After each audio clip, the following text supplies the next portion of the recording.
Bienvenidos a todos los oyentes a mi canal María nos guía.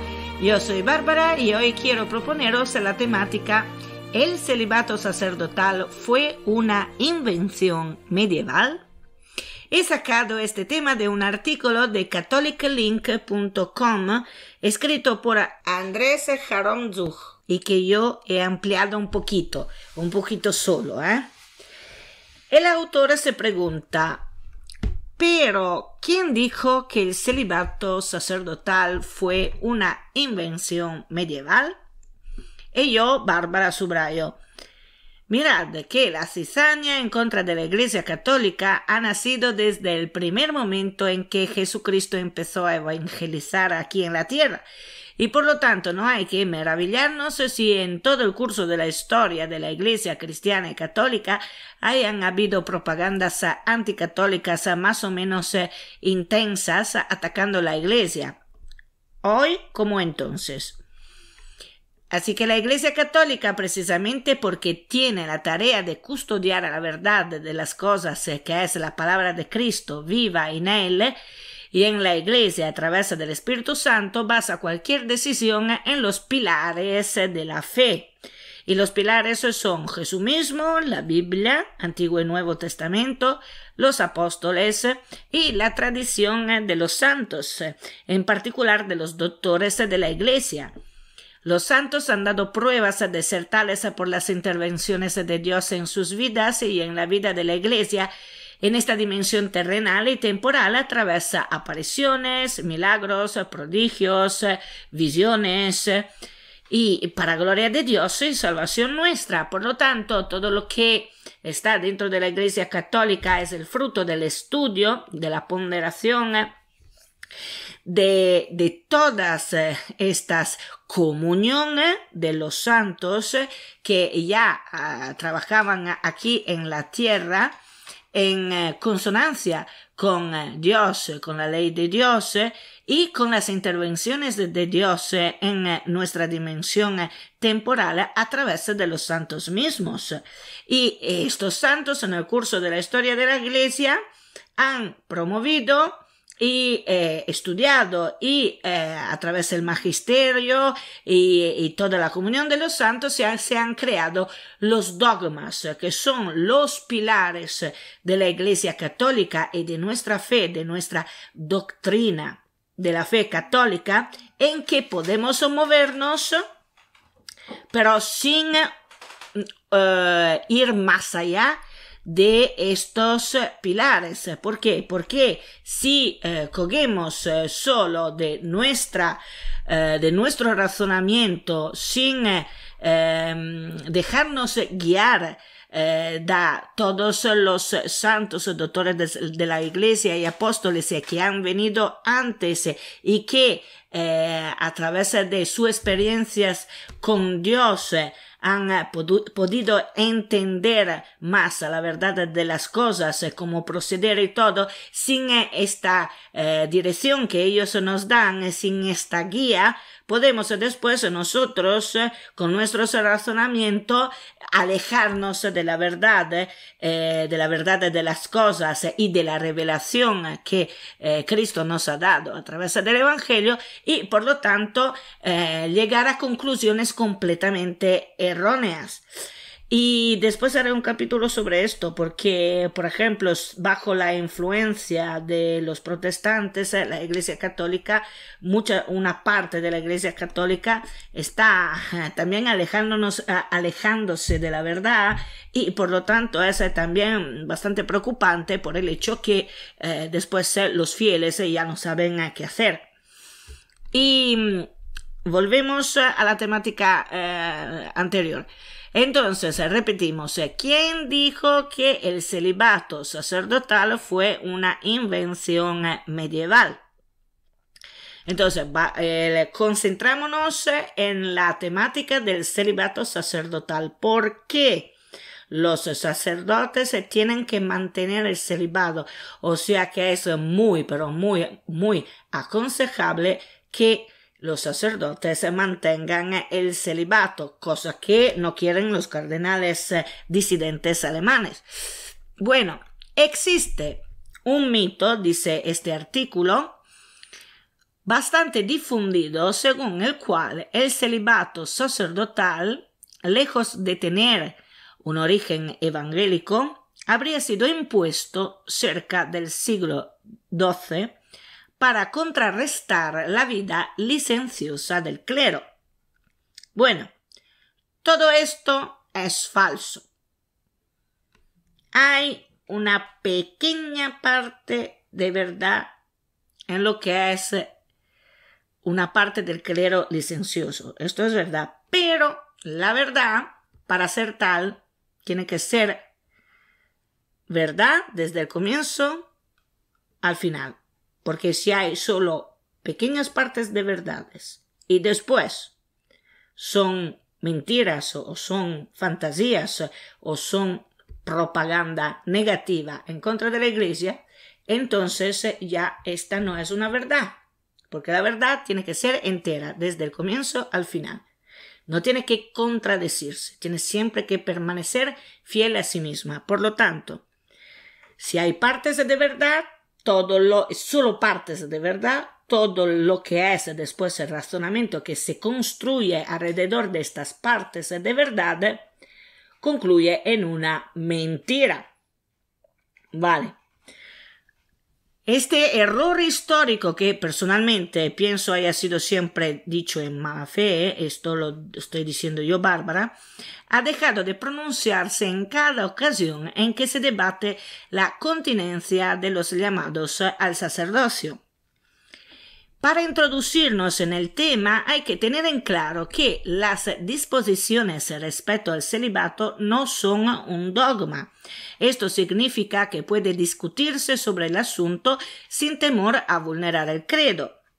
También si hoy en día no creo que los obispos alemanes y disidentes tengan miedo de vulnerar el credo, y esto lo digo yo, Bárbara. Otro factor muy preocupante que quita a estos obispos cualquier confianza en su forma de pensar y proceder.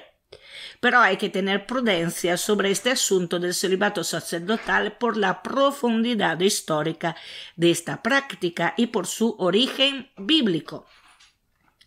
Como decíamos entonces, el mito de la invención medieval es falso. La práctica del celibato se remonta hasta los primeros años del cristianismo. El propio Cristo fue célibe y la norma particular se fue configurando con el correr de los siglos, afinando cada vez más las necesidades y comprensión, menos que por los obispos alemanes y disidentes de hoy en día, subrayo yo, Bárbara. Yo espero que esto sirva para aclarar un poco la necesidad imprescindible que el celibato sacerdotal y religioso se mantenga. Y si fuera por mí, Bárbara lo convertiría en un dogma para que ya no se vuelva cíclicamente con lo mismo. Pero nosotros los seres humanos somos de muy dura cerviz y no creo que sirviera a hacer reflexionar a los obispos disidentes. También espero que no haya un cisma en la Iglesia, que se pueda evitar, pero esto no a costa de la verdad. La verdad debe mantenerse fiel a sí misma, porque las palabras de Cristo nunca van a cambiar, así como sus significados. No se debe manipular las palabras de Cristo. Hay que comprender y estudiar la verdad y no manipularla como estamos acostumbrados en hacer ya demasiado por cualquier cosa. Las palabras de Cristo no son cualquier cosa, son vida. Es aquel misterio infinito que nos lleva a la verdadera felicidad sin fin, en donde hay paz, seguridad, justicia, amor y armonía, y en donde todo cobra sentido si estamos infusos dentro de nuestro Creador y sintonizados en Él. Aquí se habla de la voluntad de Dios, y también si hace ya mucho tiempo que nuestro Creador no se hace ver a todo el mundo, esto no significa que antes o después no tengamos que rendir cuenta ante Él de nuestros pecados y manipulaciones. Siempre estamos intentando rebajar la verdad a nuestros gustos y a nuestros pensamientos y acciones desordenadas, en vez de elevarnos hacia ella, o sea, hacia la verdad, para convertirnos en santos y compartir junto a nuestro Creador la gloria del cielo. Y esto se puede hacer solo si seguimos los mandamientos que nos ha dado, si oramos, si ayunamos, y si volvemos a la verdad de Cristo y a la verdad de la Iglesia Católica, del magisterio verdadero de la Iglesia Católica. Y volvemos en analizar el celibato sacerdotal. Lo primero que salta a la vista es la diferencia existente entre la disciplina de las iglesias orientales y aquellas de las iglesias latinas. En la primera, las orientales, un hombre casado puede ordenarse sacerdote, pero no casarse después de ordenado, mientras que los obispos deben guardar la continencia al igual que en las latinas. O sea, un sacerdote no puede ser obispo si antes de ser ordenado sacerdote ha estado casado. Tal diferencia, o sea, la diferencia entre obispos y sacerdotes dentro de las iglesias orientales, no radica en que las iglesias de Oriente hayan conservado la tradición originaria o que las occidentales la habrían abandonado, sino más bien lo inverso. Ahí en las iglesias de Oriente ha faltado una autoridad universal que coordinara la disciplina general y tomara medidas efectivas de control, vigilancia y ejecución, como lo hicieron los romanos pontífices en las nuestras. Por lo tanto, estas diferencias dentro de las iglesias orientales surgen por no haber tenido un papa que estudiara, coordinara e hiciera vigilancia y ejecución de las medidas a tomar. En la Iglesia Católica Apostólica Romana, el Papa en materia de fe es guiado directamente del Espíritu Santo y ex cátedra es infalible. También si los disidentes también la piensan diferente también aquí. ¿Por qué? Porque siguen una línea más protestante que católica y han perdido la fe al final.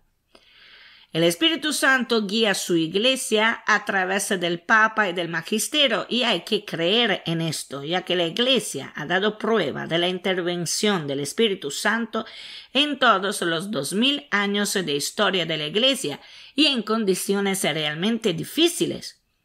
Todavía me acuerdo cuando, y esto lo digo yo, Bárbara, fue propuesto a Papa Pablo VI,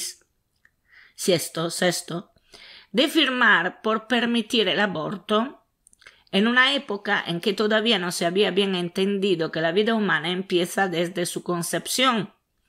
Las comunidades científicas todavía estaban confundidas sobre esto porque no tenían aún herramientas para probarlo, ni tampoco el razonamiento lógico científico para entenderlo, y la Iglesia tampoco la tenía.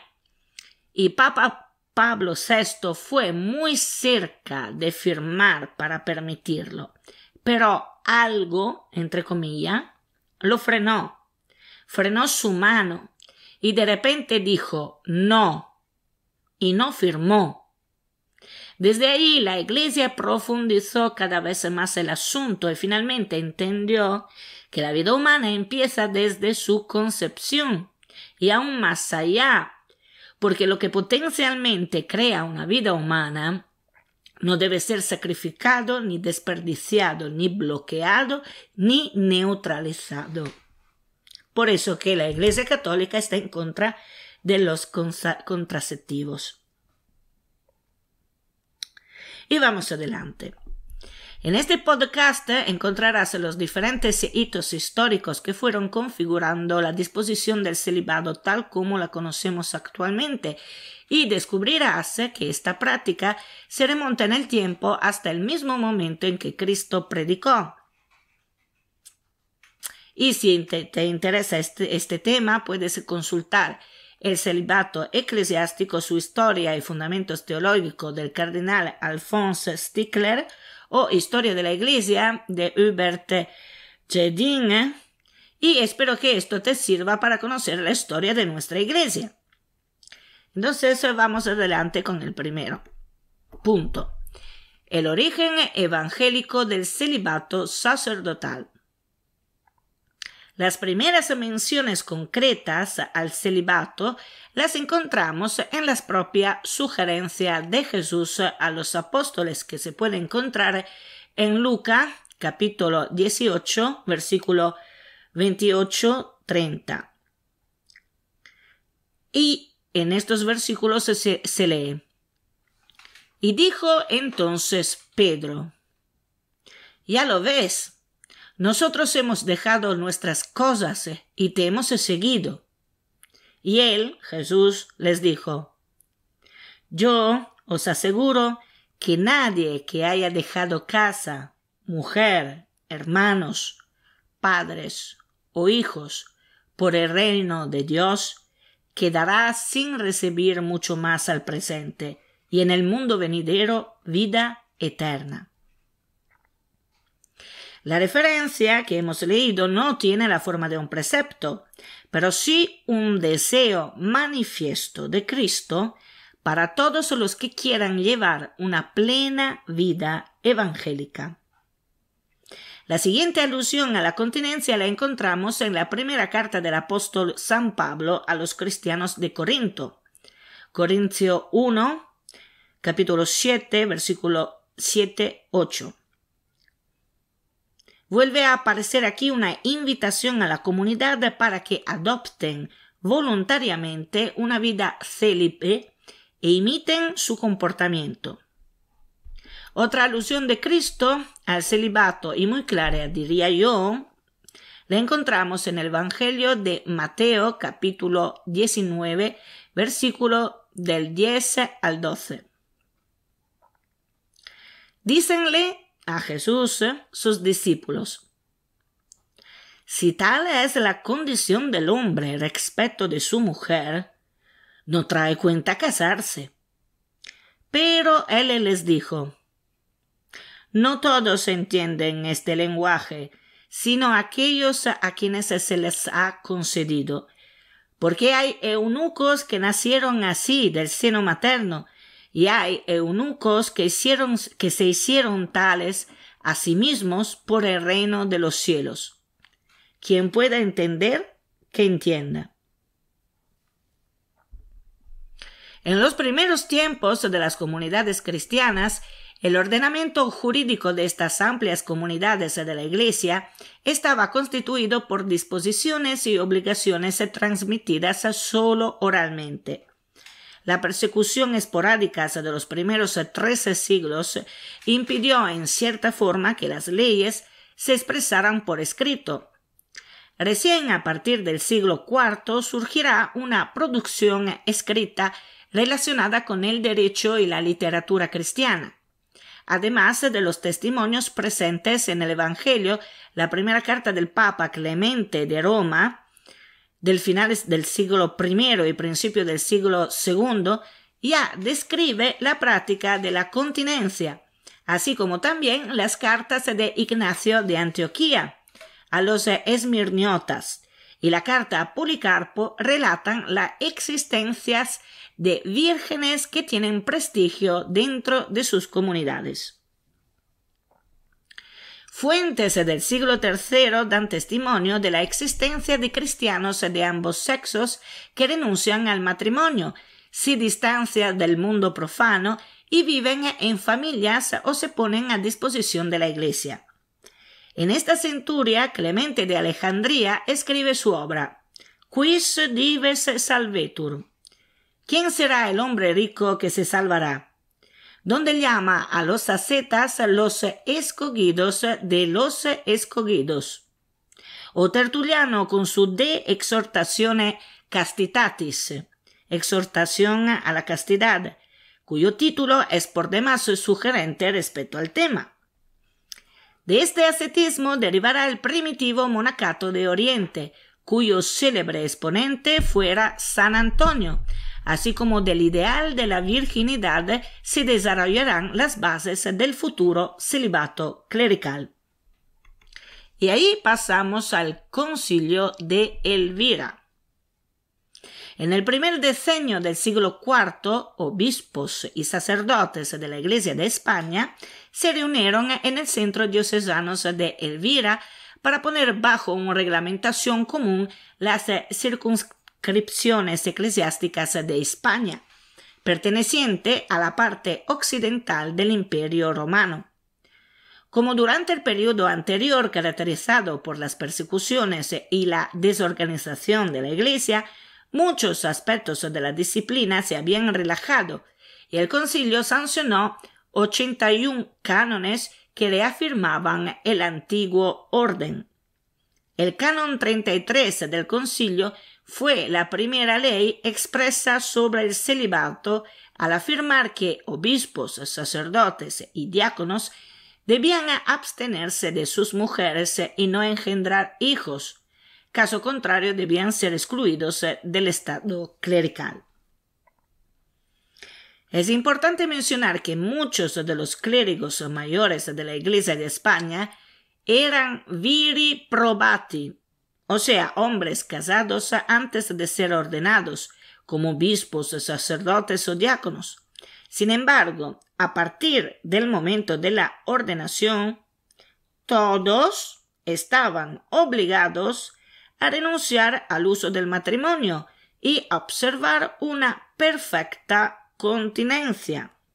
Esto quiere decir que su vida se hacía muy difícil, porque claro, si tenías una familia, tenías una mujer, después se te hace ser sacerdote, una cosa y la otra, y no puedes ejercer el papel de marido claramente en la familia, claro que la cosa se hacía extremadamente difícil para ellos y por lo tanto claro que algunos de ellos en aquel entonces descarillaban, ¿no? de lo que eran sus obligaciones como sacerdote y como obispo y por lo tanto otros problemas, ¿no?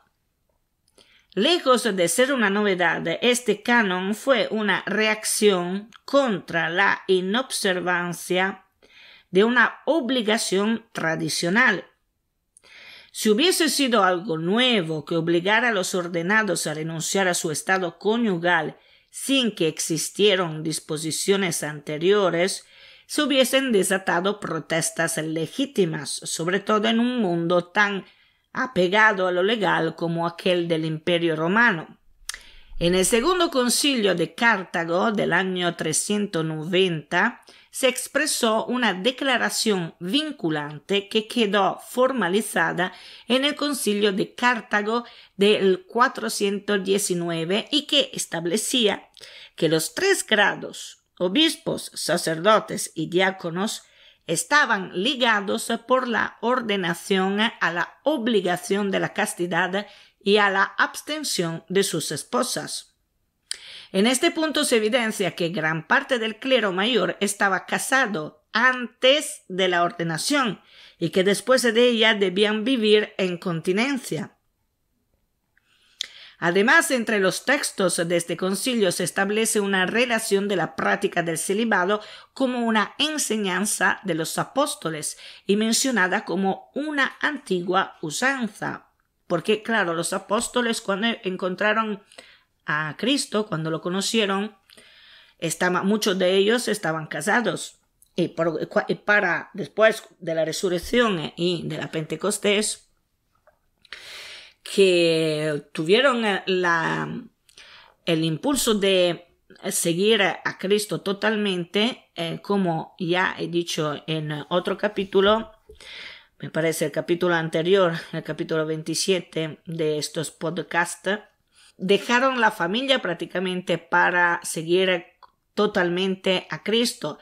La familia, muchas de ellas los seguían los apóstoles desde lejos y de toda forma venían cuidados de la comunidad católica que sí era cristiana, que se había formado en aquel entonces, y por lo tanto los apóstoles podían viajar libremente y evangelizar libremente, porque era la comunidad misma que se interesaba de sus familias.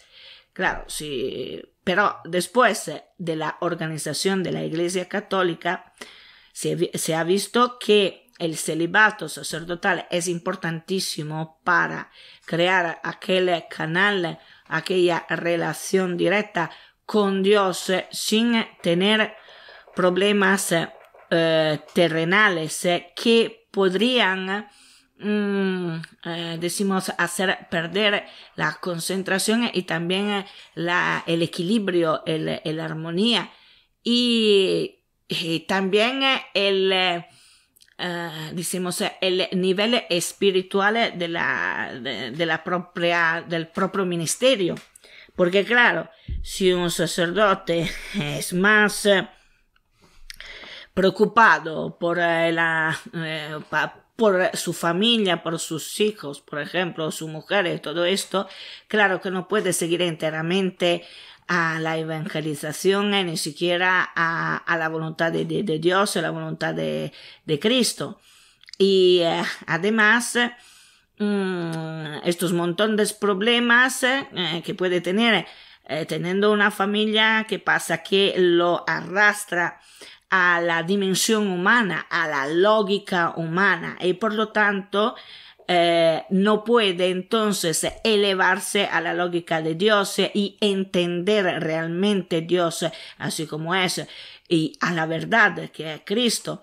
Y es también por eso que, por ejemplo, en la religión protestante, en que se pueden casar una cosa y la otra, muchos teólogos protestantes hacen errores teológicos enormes porque, además de no fijarse sobre los pilares de la Iglesia Católica, porque claramente quieren hacer todo ellos mismos, ni tienen en cuenta los doctores de la Iglesia, todo entonces se concentra sobre sus mismos razonamientos para entender la verdad y claro, además de esto están colocados dentro de una lógica humana por los lazos que tienen con sus mujeres y todo, y entonces producen errores teológicos que ahora quieren pegar también a la Iglesia Católica a través de los católicos de los cardenales disidentes alemanes y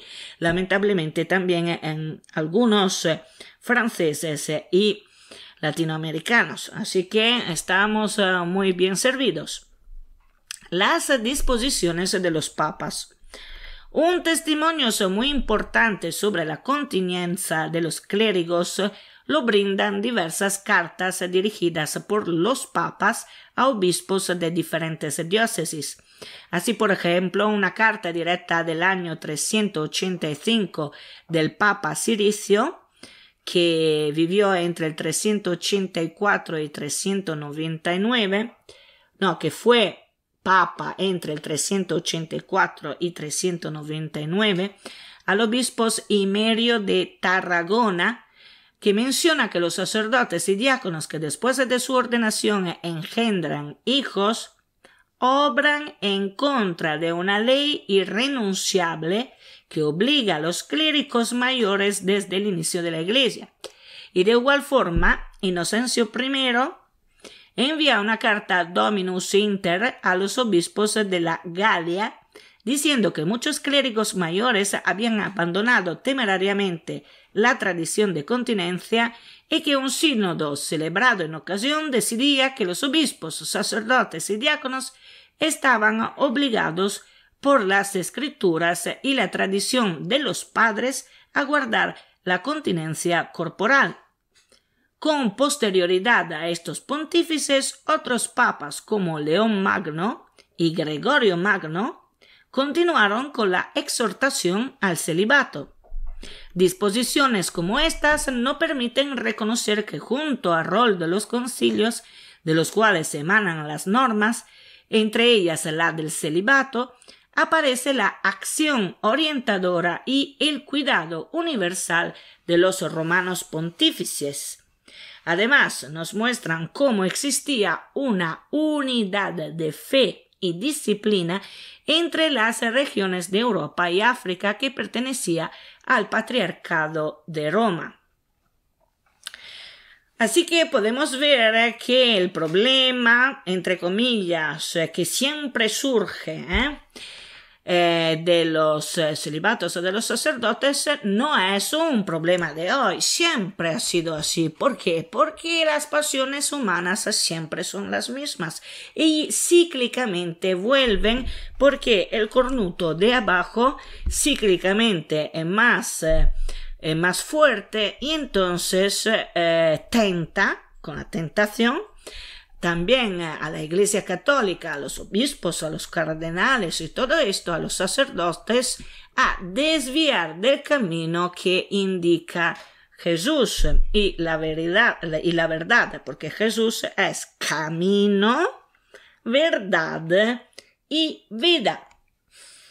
Claro, hoy en día el cornuto de abajo es extremadamente fuerte, así que no nos debe sorprender si todo lo que está a nuestro alrededor parece ir pata arriba, incluida la Iglesia Católica con estos ideologías contemporáneas, dicen algunos, ¿no? Ideologías contemporáneas, entre comillas, o teología contemporánea, que en realidad no es una teología, sino es un eufemismo para decir una ideología modernista que se ha infiltrado entre las filas de la Iglesia Católica, de los cardenales católicos, de algunos de ellos, para desviar la Iglesia Católica del camino de la verdad, y seguro que lo conseguirán,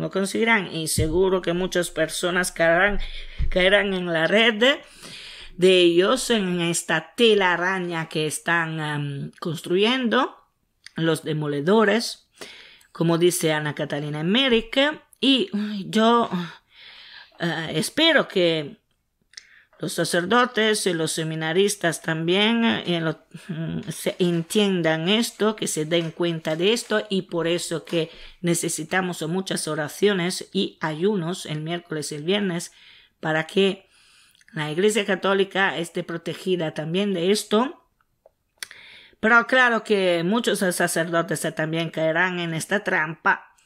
Y nada, ¿qué le vamos a hacer? La Iglesia Católica ha pasado muchas pruebas en el curso de 2000 años de su historia, y por lo tanto esta es una prueba más, muy fuerte, muy grande, pero es una prueba también esta. Bueno, vamos adelante. La Reforma Gregoriana. Hacia el siglo XI, la Iglesia atravesó un momento de crisis, y cuando nunca, y de relajación de las costumbres que afectaron la observancia del celibato. Porque normal, las pasiones humanas siempre son las mismas y vuelven a repetirse. Podemos alcanzar un nivel de tecnología súper, pero al final el ser humano se queda siempre ser humano, porque si no, no sería un ser humano. Y por lo tanto, sometido a las concupiscencias, que son prácticamente las consecuencias del pecado original. El sacramento del bautismo nos quita el pecado original, pero no las consecuencias que el pecado original ha dejado en nuestra alma. Decimos que sea como si fuera manchas incrustadas en nuestra alma, que hace que el alma de la persona, y por lo tanto la persona misma, tienda más fácilmente al mal que al bien. Y esta se llama concupiscencia. Y claramente también los sacerdotes se lo tienen, porque son seres humanos y no hay nada que hacer. No como Cristo, que ha sido verdadero hombre, ha sido él y es verdadero hombre y verdadero Dios desde su concepción en el seno de la Virgen María. Sacerdotes dentro de la Iglesia que te dicen que Cristo se volvió divino después de la resurrección. Y ahí ya yo lo veo como una tendencia claramente hacia el protestantismo, o sea, la religión, llamémosla así, protestante. No, el catolicismo, ¿cómo se dice? El catecismo de la Iglesia Católica nos dice que Cristo, Jesús, segunda persona de la Santísima Trinidad, es verdadero hombre y verdadero Dios desde su concepción en el seno de la Virgen María por obra del Espíritu Santo. Y que, claro, el Espíritu Santo mismo lo reforzaba en su vida terrenal, decimos, en muchas ocasiones, sobre todo cuando tenía que hacer algo muy grande como resucitar a Lázaro y todo esto. Y pero, siendo siempre conectado a la Trinidad, porque él mismo era parte de la Trinidad, la segunda persona de la Santísima Trinidad, entonces él sabía ya cuál era su destino, qué tenía que hacer, cómo lo tenía que hacer, cómo iban las cosas, sabía también el pensamiento de las personas, por conocimiento no solo del Espíritu Santo, pero también por ser la segunda persona de la Santísima Trinidad. Después hablaremos en otro capítulo también de esto, y también de algunos tomos de Ana Catalina Emmerich, que nos dice de forma asombrosa cómo obraba la Santísima Trinidad en Jesús también, ¿no? Bueno, pero vamos con siempre la temática anterior, que recuerdo es el celibato sacerdotal. Estaba diciendo que hacia el siglo XI la Iglesia atravesó un momento de crisis y de relajación de las costumbres que afectaron la observancia del celibato.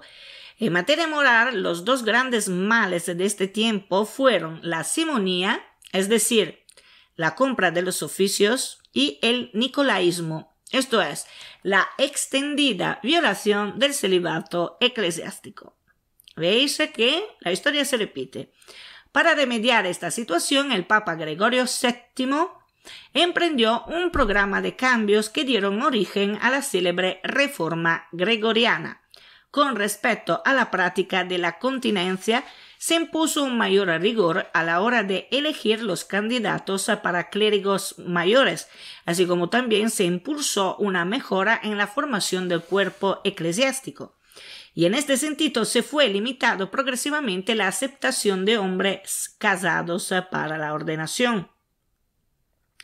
Pocos años después, en el Segundo Concilio de Letrán del 1139, se dispuso que los matrimonios contraídos por clérigos mayores, como también los de personas consagradas mediante votos de vida religiosa, fueron no solo ilícitos, sino inválidos.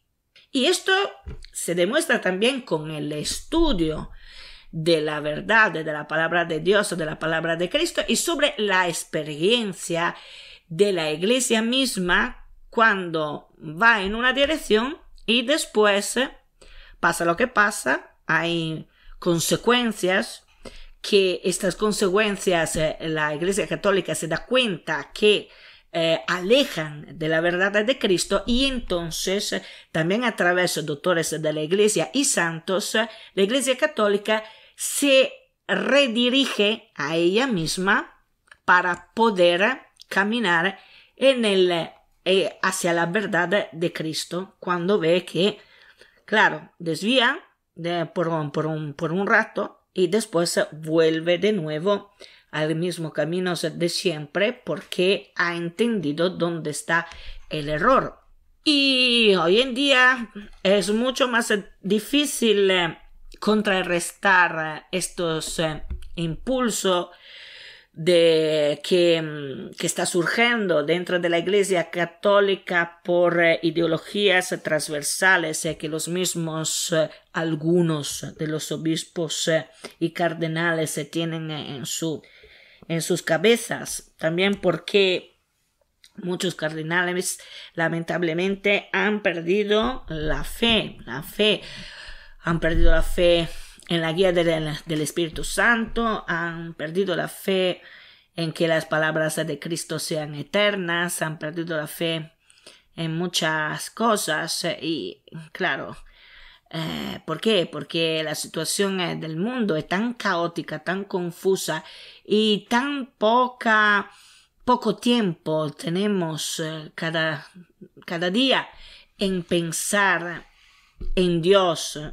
Esto ha afectado también la Iglesia Católica con sus ministros, con sus sacerdotes, porque ellos mismos se resienten de esto cambio, de estas continuas informaciones, enormes cantidad de informaciones que continuamos a absorber cada día. Y entonces esto que hace que confunda a la gente, confunda las mentes, confundan los corazones y las almas, y también los ministros de Dios son personas y por lo tanto pueden confundirse, como está pasando con los cardenales y con los obispos alemanes que están intentando hacer cambiar ideas también a otros cardenales para que puedan ganar en este sínodo que se concluyerá en el 2023 y Dios nos ampare de lo que saldrá después. Vamos a ver. Bueno, entonces, el Concilio de Trento, la reforma protestante, ahí la tenemos, que se desarrolló en el siglo XVI y produjo la defección de numerosos clérigos que pasaron a engrosar las filas de las nuevas corrientes religiosas luteranas, calvinistas o anglicanas, entre otras, y ahora hoy en día se está produciendo lo mismo. Produjeron un nuevo golpe a la observancia de la continencia. Claro, otro golpe que quieren dar, no los mismos, pero sus generaciones futuras hoy en día, ¿no?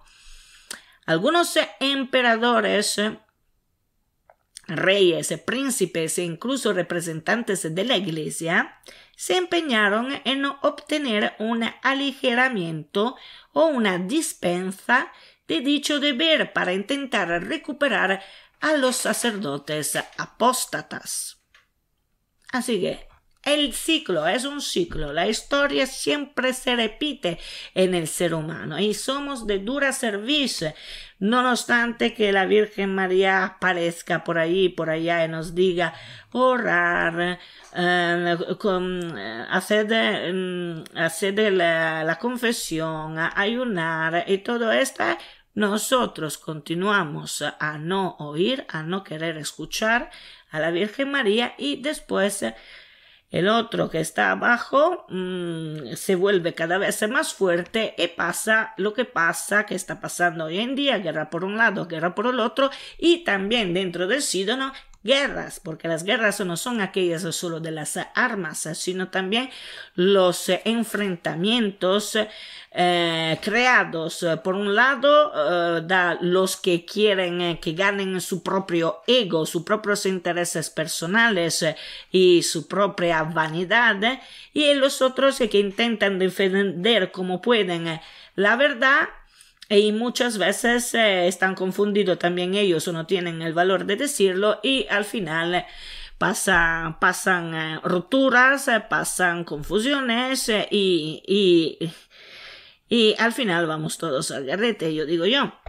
Bueno, la decisión más importante del Concilio de Trento, que fue entre el 1545 y el 1563, para salvaguardar el celibato eclesiástico, fue la fundación de seminarios para la formación de sacerdotes, Canon 18 de la sesión 23. Vale. Esta prescripción permitió ir prescindiendo de la ordenación de hombres casados y contar con sacerdotes célibes formados y fortalecidos en el ministerio. Muy bien.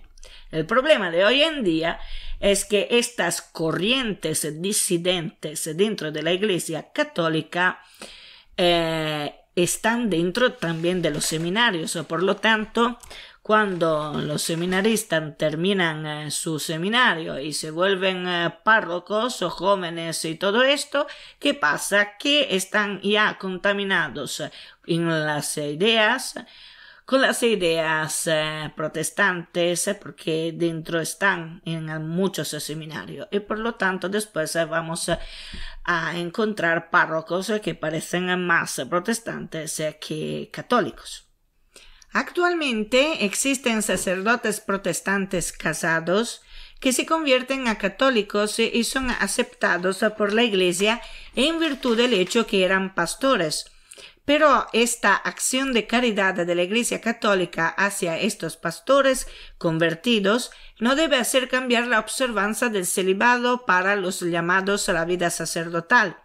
En práctica, si quieres ser sacerdote, debes observar el celibato y conservar tu virginidad de pensamientos y de acciones.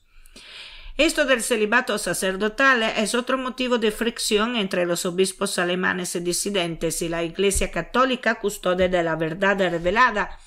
Aparte que estos obispos disidentes no han especificado con quién quieren que se permita el casamiento, porque Satán es extremadamente retorcido y mucho más astuto de todo el género humano. Además es inmortal y por lo tanto ha tenido miles y miles de años de historia humana para pensar cómo hacernos caer en la forma más cobarde y perversa, ya que quiere que nuestra muerte sea total, no solo física, sino también la muerte de nuestra alma. La apostasía es una de las maneras que tiene el diablo para que nuestra alma se pierda por completo, porque se renuncia por voluntad propia a nuestro Creador, a nuestro Dios. Y esto es lo que está pasando a muchas personas hoy en día. En fin, es Bárbara que os habla. Yo espero que con este sínodo de los obispos, años del Señor desde el 2021 al 2023, la Iglesia Católica no sufra otro cisma, pero que el intento de evitar este cisma nunca sea a costa de la verdad. La verdad debe permanecer intacta en su lógica y en sus contenidos teológicos y prácticos. Nosotros, seres humanos, por tan obispos o cardenales que podamos ser, no podemos manipular la verdad de las cosas a nuestros antojos, porque la verdad es la voluntad de Dios.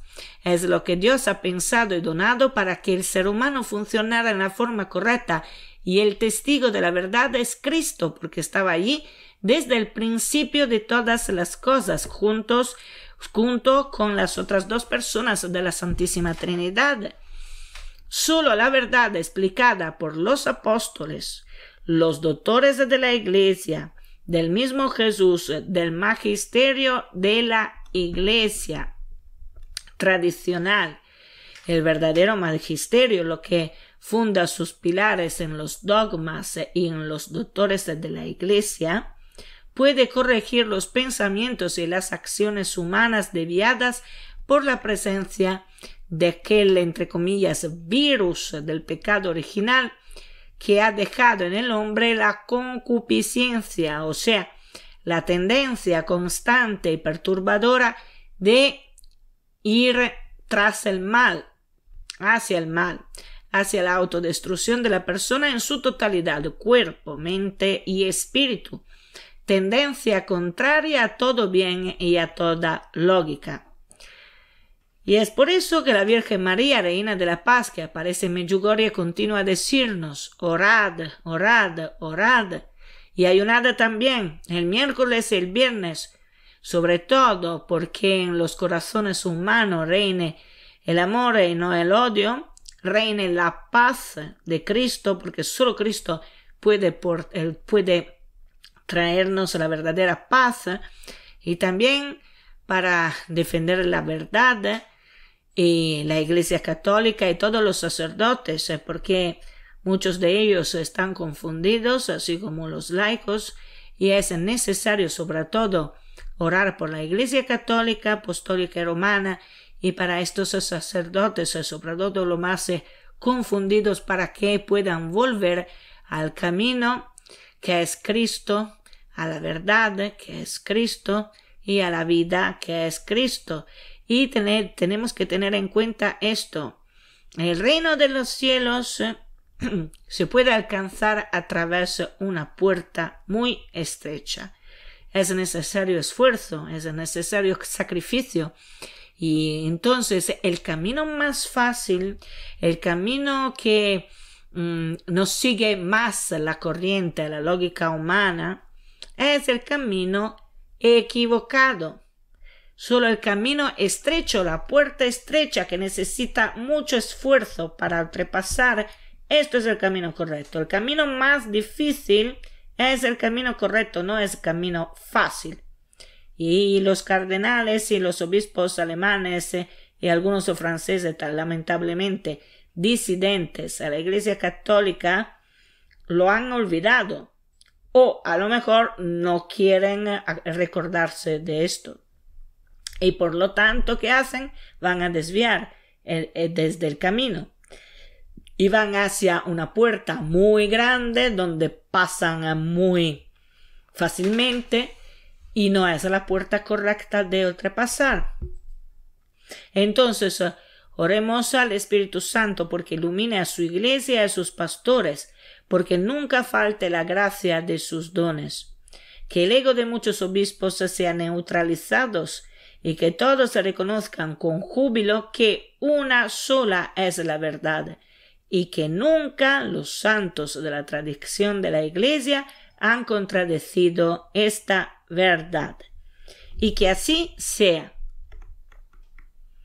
En el nombre del Padre, del Hijo y del Espíritu Santo. Amén. Por la Iglesia, por los sacerdotes, por todos los ministros de Dios. Ven, Espíritu Santo, y desde el cielo envía un rayo de tu luz. Ven, Padre de los pobres, ven, dador de la gracia, ven, luz de los corazones, consolador óptimo, dulce huésped del alma, dulce refrigerio, descanso en el trabajo y en el ardor frescura, consuelo en el llanto. Oh luz santísima, llena lo más íntimo de los corazones de tus fieles. Sin tu ayuda nada hay en el hombre, nada que sea inocente. Lava lo que está manchado, riega lo que es árido, cura lo que está enfermo, doblega lo que es rígido, calienta lo que es frío, dirige lo que está extraviado. Concede a tus fieles que en ti confían tus 7 sagrados dones. Dales el mérito de la virtud, dales el puerto de la salvación, dales el eterno gozo. Amén. Aleluya. Un fuerte abrazo a todos los oyentes. Hasta la próxima. Arrivederci.